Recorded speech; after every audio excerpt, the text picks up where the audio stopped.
Hey everyone, welcome to our first Valentine's Day nail art collaboration featuring me, Sarah from Sarah's Nail Secrets, and me, Talia from Talia's Nail Tales. Our Christmas series was so much fun, we wanted to try another holiday as well. We'll be spacing the series out a little different, so it'll last until Valentine's Day.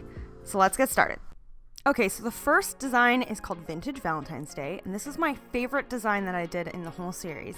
I really wanted to incorporate real paper and a real poem in the nails, so I'll show you guys how I did that in a minute.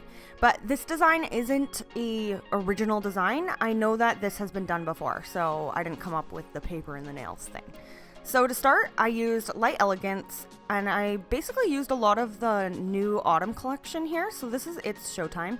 So I just wiped that on the nail, and then I realized it was a little too light.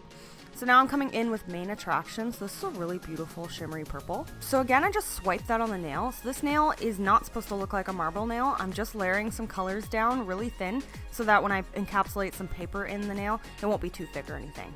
So this beautiful red color I'm coming in with is kind of like a reddy pink, and it's called Jester. And again, I'm just swiping this on the nail and filling in the nail to make sure that it's got full coverage before adding my paper.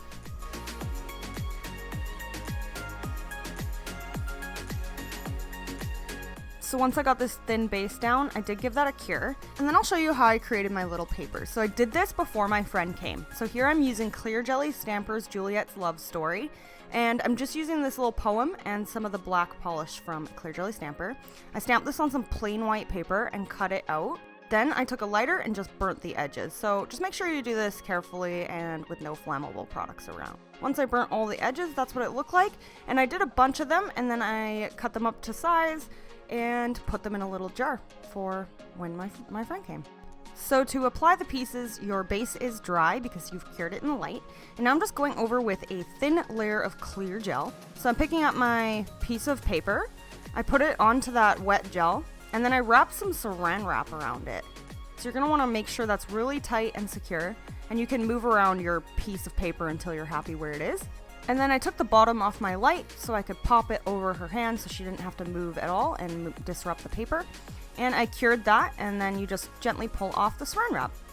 To add more sparkle, I'm going to come in with Bemi Beauty Box Metal Leaf Gel in the Cranberry 2.0. And I'm just kind of putting this over the nail. This is just going to be a wet gel in order to apply some more glitter. So here I'm coming in with the Nail Team's Lazer Glitter in Ruby, and I'm just placing this on the nail as well.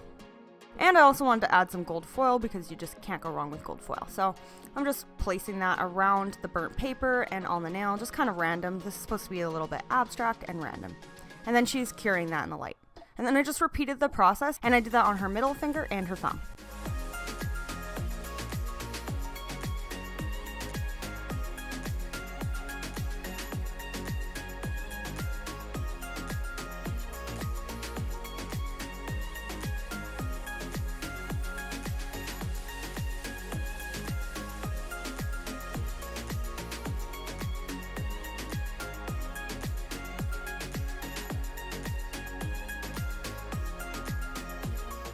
Since there's a lot going on this set, I decided to just use Light Elegance French Press. This is the most beautiful rose gold in the world, and I decided to do that just on the pinky and the pointer finger and just do it really plain. So I'm just coming in with that glitter gel, moving it towards the cuticle area, and then sort of dragging it down the nail. And I'm just going to build this color up, and that's it.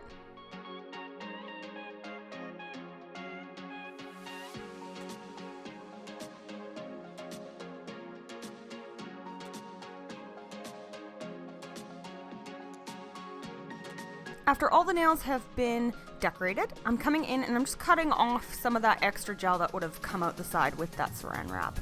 And now we're going to encapsulate these nails. So I'm taking some Light Elegance Cool Gel, and I'm just doing a thin slip layer over the whole nail.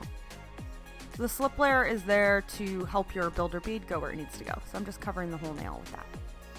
Then I'm dipping back into the cool gel, and I'm picking up a bigger bead, twirling my brush to get it to be a round bead at the tip of my brush, putting it near the cuticle area, and then I'm just going to build up this nail by going from left to right and dragging that gel down the nail. So you're going to want to make sure to encapsulate the entire nail. Make sure there's no pieces sticking out because you don't want to accidentally file your paper out. So if you have to apply a lot more, make it a little bit thicker, that's okay, because you're going to end up finish filing in the end. So I didn't apply enough, so I had to add a little bit more at the tip. And then I'm going to flip her hand upside down, and I'm going to work on her apex. Then I just repeated building up all the nails the same way.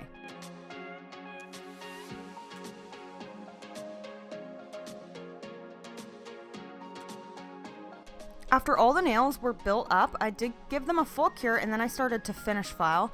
And that's when I realized there was a teeny tiny bubble poking out from my paper on this nail. So I'm just coming in with some more cool gel, and I'm rebuilding that back up, and I'm going to fill in that hole. So you always want to make sure that you don't leave any open spaces or anything. So here you can see me filling in that tiny little hole that was there. Then I gave that a full cure, and then I'm coming back in and going to finish file this nail. So I'm coming in with a fine safety carbide bit, and I'm just going around the cuticle area and the tip and debulking the nail a little bit with this. And then I'm going to come in and finish file with a hand file. Then I use a 180 grit hand file to fix up my edges, file my shape into place, my free edge, and then I go over the whole nail to smooth it out. After finish filing, I cleansed all the nails, and then I'm coming in with some crystals. So I'm using these really beautiful ones here from Crystal Princess, and some pearls. I'm not quite sure where I got the pearls from, but I will try to find a link for you guys. So I'm applying some resin glue down, and then I'm just putting the crystals and the pearls on in no specific pattern, just a corner crystal cluster. And the last and final step is to apply top coat, which is the best part ever, because then you can see your design come to life. Also, make sure that you don't put top coat on your crystals because they will ruin the shine. So I gave that a full cure, and here's the final design. So here's what the thumbs look like, and then here's the rest of the nails. So I absolutely love this design. It turned out exactly what I had envisioned.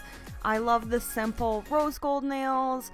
Everything about this set was just exactly what I wanted. So hope you guys like this design, and if you do recreate any of mine in TALIA'S designs, please use the hashtag #SecretNailTales so we can see your recreations. Don't forget to check out what Talia did. She did this super beautiful design. Oh my god, I love it so much. So check her channel for that, and check back in 2 days for the next one. I'll see you guys later. Bye!